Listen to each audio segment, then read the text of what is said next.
Bonsoir Manon Abri et bienvenue sur ce plateau. Vous représentez le candidat Jean-Luc Mélenchon et nous vous interrogerons donc ce soir avec Pierre Simon-Paul. Bonsoir Pierre. Bonsoir. On commence par l'actualité qui, hélas, une fois de plus, est dramatique en Corse. Yvan Colonne est décédé hier soir à l'hôpital Nord de Marseille, où il était hospitalisé depuis le 2 mars, après l'agression dont il a été victime. Votre réaction après cette disparition ? D'abord, une pensée pour la famille, les proches d'Yvan Colonna. Et ensuite, c'est une tragédie, un assassinat dont il faudra faire toute la lumière. Puisque aujourd'hui, il y a quand même un paradoxe énorme qui interroge. L'État français refusait de lever le statut de DPS, de prisonnier surveillé. Et donc, normalement, avec le statut de DPS, vous êtes particulièrement surveillé. Et donc, ce qui empêchait Yvan Colonna d'être rapproché de ses proches ici en Corse, alors qu'il remplissait les critères pour cela, aujourd'hui, il est assassiné en prison. Et on ne doit pas mourir en prison. Et ça interroge plus largement sur les conditions de détention aujourd'hui en France. Et c'est pour ça que nous demandons aujourd'hui une commission d'enquête pour faire toute la lumière sur ce drame et cette tragédie. Justement, vos parlementaires ont appuyé les demandes de rapprochement des prisonniers. Ils font partie d'ailleurs des députés qui leur ont rendu visite en prison. Pierre Alessandre et Alain Ferrand y sont conditionnables depuis 4 ans. Soutenez-vous cette demande de libération conditionnelle, comme vous avez soutenu la demande de rapprochement? Oui, on la soutient. Vous savez, il y a quand même aujourd'hui une situation où il y a un droit qui doit s'appliquer à tout le monde, sauf aux détenus corses. Et donc, à partir du moment où ils remplissent les conditions, il faut l'égalité des droits pour tous. Et comme les autres prisonniers, s'ils remplissent les conditions pour être libérés de manière conditionnelle, alors ils doivent l'être. Et c'est pour ça que nous sommes du côté du droit, qui doit être respecté. Et j'observe qu'il y a toujours une forme de passage... Vous pensez que c'est une vengeance d'État, comme certains le disent ? Je ne sais pas si c'est une vengeance d'État, mais en tout cas, je regrette que le droit ne s'applique pas et l'État doit assumer ses responsabilités. Non seulement le statut de DPS doit être levé en pratique, parce qu'on s'est aperçu au passage qu'il suffisait d'une signature et que ça prenait que quelques minutes, alors que ça faisait des années qu'il était demandé. Et par ailleurs, ensuite, il faut s'assurer qu'il puisse être rapproché de manière effective le plus rapidement possible. La prison de Borgo peut les accueillir. Alors Jean-Luc Mélenchon est le seul qui a fait figurer la Corse dans son programme écrit, je le précise, parce que d'autres candidats ont fait des propositions orales. Il propose dans le chapitre 1, consacré à la démocratie et aux institutions, alors je cite, de donner à la Corse le statut garanti par l'article 74 de la Constitution. Ça demande quelques explications. L'article 74, ça concerne les collectivités d'outre-mer. C'est à peu près ce que dit Darmanin par rapport au statut de la Polynésie. Alors, plusieurs choses. D'abord, on est quand même dans une situation où le gouvernement, à 3 semaines des élections présidentielles, s'est rappelé que la Corse existait. Donc on est ravis de lui rappeler que c'est une petite île au sud de la Méditerranée, que ce n'est pas qu'un endroit de villégiature pour ses ministres en vacances. Et je m'interroge quand même sur un gouvernement Emmanuel Macron qui est venu une fois en 2018, qui a fait des annonces et qui n'a rien fait pendant 5 ans. Et donc aujourd'hui, il semble se réveiller. C'est des promesses qui n'engagent que ceux qui y croient, puisqu'ils n'en ont rien fait ces 5 dernières années. La proposition qui est la nôtre, c'est en effet d'ouvrir un dialogue pour emmener la Corse vers l'autonomie, mais en discuter avec les élus, qui n'ont pas été écoutés quand même depuis un certain nombre d'années, avec le peuple corse, pour arriver à un statut similaire à celui de la Polynésie française, qui permet de transférer un certain nombre de compétences à discuter dans ce processus qu'on propose d'ouvrir dans le cadre de l'article 74, qui prévoit un statut spécifique. Mais le gouvernement a le droit de changer d'avis quand même. D'ailleurs, l'avis de Jean-Luc Mélenchon sur la Corse et sur l'évolution institutionnelle de la Corse n'est pas le même aujourd'hui qu'en 2015. On se rappelle des critiques vives, notamment à l'égard de Jean-Guy Tallemongne, à l'époque de l'intronisation des nationalistes, on dira. Sur la proposition qui est faite sur l'article 74, il l'a écrit dès 2018, au moment de la visite d'Emmanuel Macron. C'est absolument pas la même chose que de voir un gouvernement qui se réveille à 3 semaines des élections présidentielles. Et puis, il y a un fait majeur. Quand on suit aujourd'hui l'actualité en Corse, on a élection après élection, des élus autonomistes qui sont aujourd'hui représentants du peuple corse et qui ne sont pas écoutés, qui l'ont dit sous à peu près tous les tons et toutes les langues ces 5 dernières années. Et Jean-Luc Mélenchon, comme nous tous, avons écouté les élus et les représentants du peuple corse et qui, je crois, méritent un petit peu plus de respect que le mépris auquel ils ont fait face ces 5 dernières années. Alors on évoque la politique nationale, cette campagne présidentielle.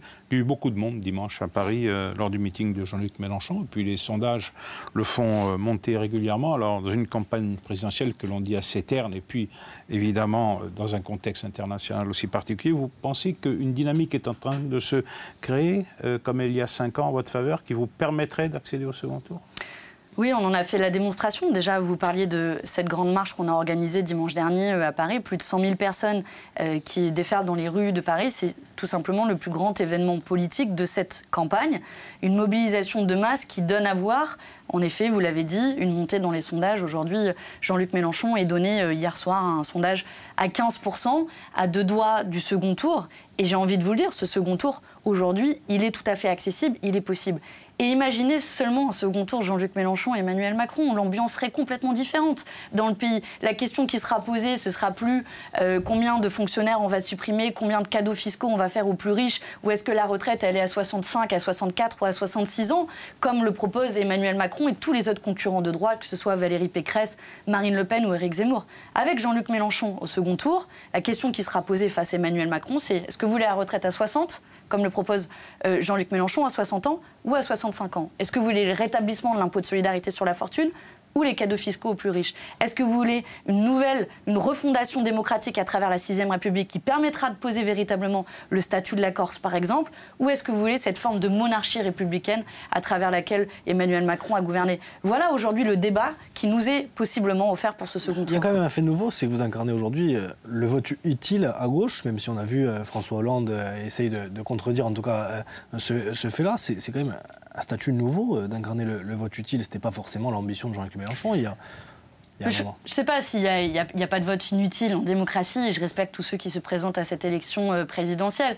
Mais en tout cas, il y a une forme d'efficacité avec le vote de Jean-Luc Mélenchon. Au peuple de gauche au sens large, qui a envie d'écrire l'histoire et qui a envie de ne pas être condamné à ce duel entre Marine Le Pen et Emmanuel Macron. D'ailleurs, il y a 70% des Français qui ne veulent pas de ce duel et qui veulent défendre une hausse du SMIC à 1 400 € net, une garantie d'autonomie à 1 063 € minimum au-dessus du seuil de pauvreté. Voilà des propositions claires que Jean-Luc Mélenchon met sur la table. Et je veux dire un mot quand même ici parce qu'on est en Corse et que, pour la petite anecdote, ayant ma famille à Bonifacio, mon engagement politique est né en Corse. J'ai vu toute ma vie, en faisant le tour de Bonifacio, CIE immatriculés dans les paradis fiscaux, à Malte et autres, on les voit tous pulluler ici en Corse. Dans le même temps, on a un 5e des Corses qui vivent sous le seuil de pauvreté. Et ce niveau d'inégalité, aujourd'hui, il est criant et c'est une des priorités auxquelles on veut répondre à travers cette campagne. Alors, même si Jean-Luc Mélenchon accède au 2e tour, ce qui se joue à gauche aujourd'hui, on a l'impression quand même c'est moins la victoire que la reconstruction à venir, une fois cette élection présidentielle passée. Si la France insoumise est au second tour, c'est autour d'elle que va se bâtir cette reconstruction. Vous savez, moi, je fais campagne pour gagner. Et aujourd'hui, c'est possible. Parce que si on arrive au second tour, c'est un autre match qui commence. Je pense, par exemple, à la dernière élection législative en 2017. Certains de mes collègues, au soir du premier tour, étaient donnés largement derrière. Je pense à mon collègue François Ruffin, par exemple.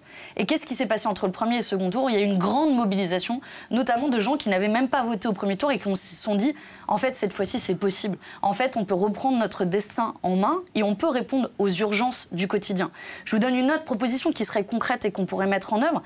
C'est le blocage des prix de produits de première nécessité.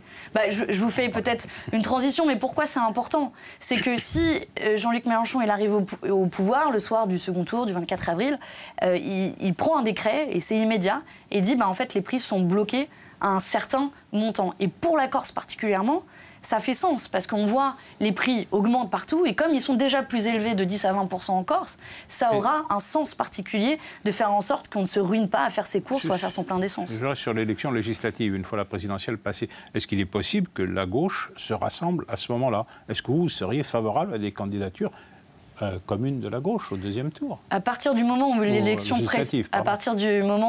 présidentielle a soldé le programme aujourd'hui qui l'emporte, celui qui est dans l'avenir en commun proposé par Jean-Luc Mélenchon, on l'a dit très clairement, on est ouvert à tout rassemblement autour de ce projet. Et il n'y a pas besoin d'avoir une étiquette de la France insoumise. Il n'a pas été réalisable pour la présidentielle. Si on ajoute les scores, en tout cas des intentions de vote de tous les candidats de gauche, vous êtes au second tour. Vous savez, Jean-Luc Mélenchon, il avait proposé à plusieurs reprises dans les mois précédents le début de la campagne présidentielle, une fédération populaire, un front populaire. Il avait proposé plusieurs noms en disant « rassemblons-nous autour d'un programme ». Bon, ça n'a pas été possible, cette union au sommet, faisons-la à la base. C'est aussi pour ça qu'on a créé un Parlement de l'Union populaire avec des gens d'horizons différents, qui viennent du milieu associatif, qui viennent des Verts, qui viennent des communistes. Donc on essaie de faire le rassemblement. Moi-même, en 2017, j'ai pas fait la campagne présidentielle. Je travaillais dans le secteur associatif avant d'avoir été élue en 2019 députée européenne. Donc c'est bien la preuve qu'aujourd'hui, on peut rassembler largement. Et on ne vous demande pas l'étiquette, ni même ce que vous avez voté la dernière fois, à partir du moment où vous êtes d'accord sur les grandes propositions que l'on met sur la table. Il y a des divergences programmatiques à gauche, c'est vrai, en particulier sur l'actualité avec l'Ukraine. Alors Jean-Luc Mélenchon a condamné l'invasion russe en Ukraine, mais il est opposé au soutien militaire à l'Ukraine. Mais comment on arrête Poutine? Parce que les négociations semblent... En faisant pression sur lui. Vous savez, sanctions économiques. Vous savez, on ne répond pas à la guerre par la guerre et on n'a jamais réussi à mettre un terme à la guerre par de la guerre. On peut penser aux conflits en Afghanistan et d'autres conflits ces dernières années. Donc oui, la solution, et on l'a dit clairement depuis le début, c'est de taper Vladimir Poutine au portefeuille. Et pour ça, ça veut dire, par exemple, tiens, je parlais des yachts dans les paradis fiscaux tout à l'heure, une saisie des avoirs détenus par les oligarques russes. Mais pour ça, encore faut-il savoir où ils se trouvent, ces avoirs. Et une des demandes que nous faisons, c'est que la Commission européenne fasse une demande très claire aux paradis fiscaux d'une liste complète des avoirs qui sont détenus par les étrangers, sous peine de sanctions. Parce que sinon, c'est des paroles en l'air, et au final, on ne frappe absolument pas Vladimir Poutine au portefeuille. Et c'est en mettant la pression de cette manière-là qu'on le ramènera à la table des négociations et qu'on négociera. Elles ne sont pas suffisantes, les sanctions actuelles? Non, elles ne sont pas suffisantes. De manière concrète, aujourd'hui, par exemple en France, on a saisi un yacht d'oligarques russes, alors qu'ils en détiennent bien plus. C'est parce qu'ils se cachent derrière l'opacité des paradis fiscaux qui leur permet de ne pas payer d'impôts et qui leur permet aussi de dissimuler leurs avoirs. Alors on en vient à votre programme, il est axé sur le social. Alors ce qui préoccupe les Français aujourd'hui, c'est bien sûr le pouvoir d'achat. Alors vous proposez, vous, de porter le SMIC à 1 400 €, il est à 1 269 € net aujourd'hui. Ce n'est pas une augmentation généralisée des salaires uniquement pour le SMIC, pourquoi ? Non, en fait, on veut agir à deux niveaux. D'abord, augmenter le salaire minimum à 1 400 € net pour tous. Je pense notamment aussi à des métiers type aide-soignante, AESH, qui sont les accompagnants pour les élèves handicapés, etc., qui aujourd'hui ont des salaires moyens à 850-900 €, qui ne sont même pas au SMIC et qui ne sont même pas à des temps pleins. Donc porter le salaire minimum à 1 400 € net. Mais on dit une deuxième chose, c'est d'avoir une conférence sur les salaires qui permet notamment de limiter les écarts de salaire et de renégocier les salaires. La proposition qui est la nôtre, c'est d'avoir des écarts maximum au sein des grandes entreprises de 1 à 20. Si le PDG d'une entreprise veut augmenter son salaire, alors il doit augmenter le salaire minimum. Il n'est pas normal que le PDG de Carrefour, par exemple, au soir du 1er janvier de l'année, ait gagné en un jour ce que sa caissière aura gagné en une année entière. Mais pour les petites et les TPE, pour les petites, ce qu'on propose, c'est ce qu'on appelle une caisse de péréquation, c'est-à-dire une aide financière pour leur permettre de payer leurs salariés au SMIC à 1 400 € net. Et cette caisse de péréquation, on la finance grâce aux très grandes entreprises qui, vous l'avez peut-être vu cette semaine, ont annoncé pour le CAC 40 des bénéfices records de toute l'histoire du CAC 40. Donc on nous dit qu'on est en crise, mais manifestement, il y a un tout petit nombre d'entreprises et de milliardaires qui s'enrichissent. L'an dernier, les milliardaires se sont enrichis de 4 790 € par seconde. 4 SMIC par seconde. Donc je pense qu'on peut mieux partager les richesses dans notre pays. Sur le prix des carburants, la hausse va se poursuivre. Le gouvernement a annoncé des mesures à compter du 1er avril, une baisse de 15 centimes par litre. C'est plutôt une bonne mesure. Que feriez-vous? Une baisse des taxes, plutôt sur les produits pétroliers, un blocage des prix? Un blocage des prix pour avoir un prix maximum. Parce que vous voyez bien que cette remise de 15 centimes, en fait, on laisse encore les clés au marché de fixer le prix. Si demain, le prix à la pompe augmente de 15 centimes, pouf, fini. Cette remise, elle n'a plus aucun sens. Mais si on bloque les prix d'aujourd'hui, ça reste cher quand même. C'est pour ça qu'on propose de les bloquer avant l'augmentation. Par exemple, pour l'essence, ça donnerait un blocage à 1,50 €. Et quand je vois des entreprises comme Total, elle aussi, qui a fait son profit non seulement record de son histoire, mais record de toute l'histoire du CAC 40. Je pense qu'on a de quoi partager dans notre pays, et particulièrement de nouveau ici en Corse.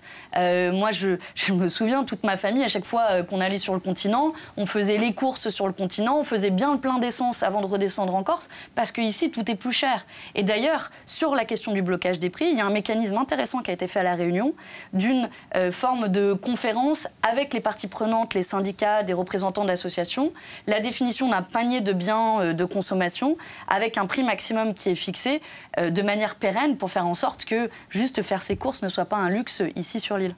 Alors un mot sur les retraites. Pour vous, c'est le retour à 60 ans, retraite à 60 ans, 40 ans d'unité.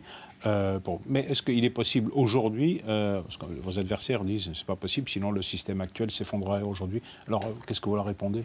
C'est pas vrai pour deux raisons. La première, c'est que notre pays, nos travailleurs n'ont jamais été aussi productifs.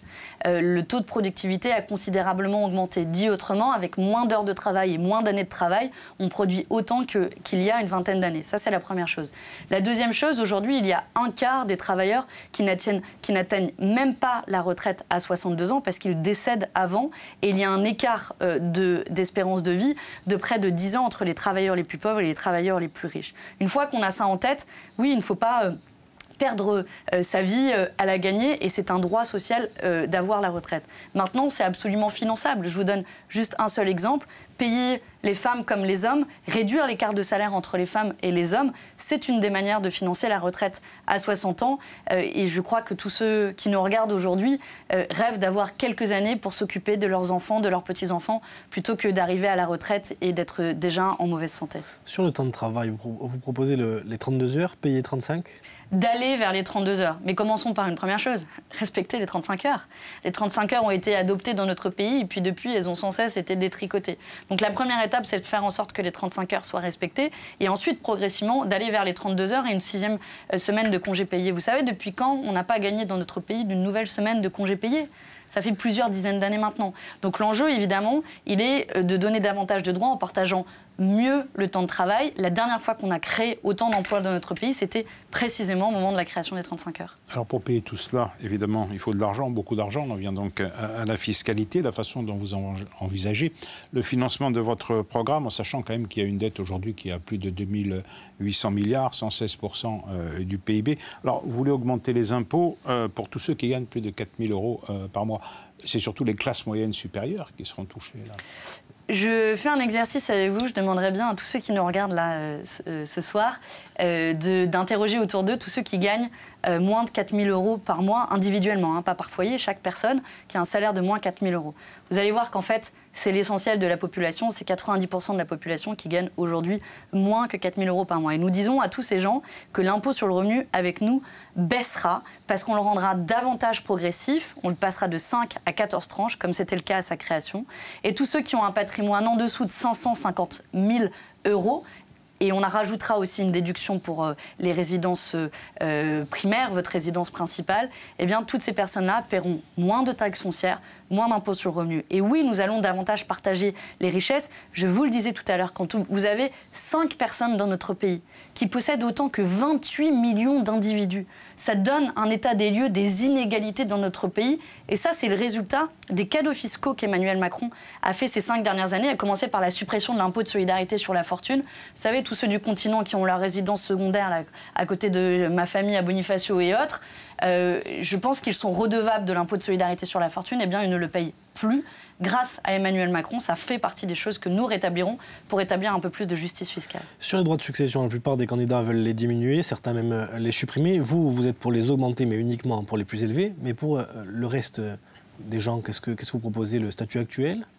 Alors, on propose plusieurs choses. D'abord, de le rendre davantage progressif pour faire en sorte que les plus riches payent davantage. Ça, c'est la première chose. La deuxième chose, aujourd'hui, il y a un outil fiscal qui est mal connu sur l'impôt sur les successions et qui est utilisé uniquement par les plus riches, qui est une forme de niche où vous pouvez redonner de l'argent, transmettre de votre vivant tous les 15 ans. Eh bien, nous disons que nous allons calculer dans l'entièreté de la vie.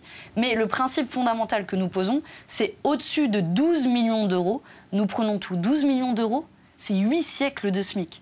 ça va pour commencer dans la vie, on vous laisse les 12 millions d'euros et on prend au-dessus. Je pense qu'on n'est pas très nombreux ici à hériter de 12 millions d'euros. Eh bien ça permettra de financer une garantie d'autonomie pour les plus jeunes de 1063 €.